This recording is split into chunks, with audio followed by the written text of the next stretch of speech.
Hello guys, welcome back to my channel.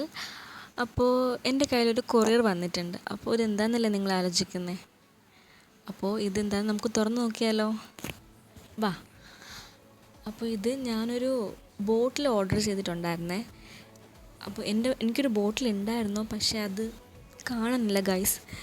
ഞാൻ ഹോസ്പിറ്റലിൽ ഡ്യൂട്ടിക്ക് കൊണ്ടുപോയ സമയത്ത് അതിപ്പോൾ കാണുന്നില്ല. അതിലായിരുന്നു ഞാൻ വെള്ളം കുടിച്ചുകൊണ്ടിരുന്നത്. ബോട്ടിലുണ്ടെങ്കിൽ ഞാൻ അന്ന് വെള്ളം കുടിക്കും, അല്ലാണ്ട് ഞാൻ പോയി വെള്ളം കുടിക്കുന്ന ആളല്ല. ഇപ്പോൾ ചൂടൊക്കെ ആയതുകൊണ്ട് നല്ല ദാഹമല്ലേ.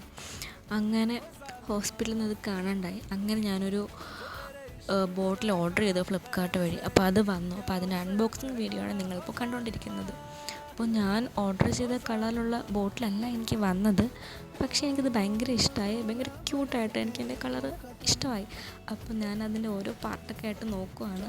പിന്നെ അതിൻ്റെ അകത്തു നിന്നൊരു സ്റ്റിക്കറൊക്കെ കിട്ടിയായിരുന്നു കേട്ടോ. അങ്ങനെ ഞാൻ അതൊക്കെ ബോട്ടിൽ പിന്നീട് ഒട്ടിച്ചായിരുന്നു. അങ്ങനെ ഞാൻ ഓരോ പാർട്സൊക്കെ ഇളക്കി അതിൽ ഒട്ടിച്ച് വെച്ചുകൊണ്ടിരിക്കുവാണ്. അപ്പോൾ ചൂടൊക്കെയാണ്, അപ്പോൾ എല്ലാവരും നന്നായിട്ട് വെള്ളമൊക്കെ കുടിക്കണം കേട്ടോ. ഇതേപോലൊരു ബോട്ടിലൊക്കെ ഉണ്ടെങ്കിൽ നമുക്കിങ്ങനെ വെള്ളം കുടിക്കാനൊക്കെ തോന്നും. ഞാൻ ഇടയ്ക്കിടയ്ക്ക് അങ്ങോട്ട് നോക്കുന്നു. ഞാൻ ടി വി നോക്കുവാണേ, കാരണം എമ്പുരാൻ ഫിലിം ഇട്ടിരിക്കുക ഹോട്ട്സ്റ്റാറിൽ. ഞാനാണെങ്കിൽ തിയേറ്ററിൽ പോയി കാണുന്നതായിരുന്നു, പക്ഷേ എനിക്ക് അന്ന് പോകാൻ പറ്റിയില്ല. ഡ്യൂട്ടിയും കാര്യങ്ങളൊക്കെ ആയിട്ട് എനിക്ക് പോകാൻ പറ്റിയില്ല. അപ്പോൾ ഹോട്ട്സ്റ്റാറിൽ വന്നപ്പോഴത്തേക്കും കാണാമെന്ന് പറഞ്ഞ് കണ്ടുകൊണ്ടിരിക്കുന്ന സമയത്താണ് കൊറിയറുകാരൻ വിളിച്ചിട്ട് ബോട്ടിൽ കൊണ്ട് തന്നത്. അപ്പോൾ ഞാൻ കരുതിയിരുന്ന അതിനൊരു അൺബോക്സിങ് വീഡിയോ എടുത്താലോ എന്ന് കരുതിയാണ് എടുത്തത്. അപ്പോൾ എൻ്റെ ബോട്ടിൽ നിങ്ങൾക്ക് ഇഷ്ടമായോ?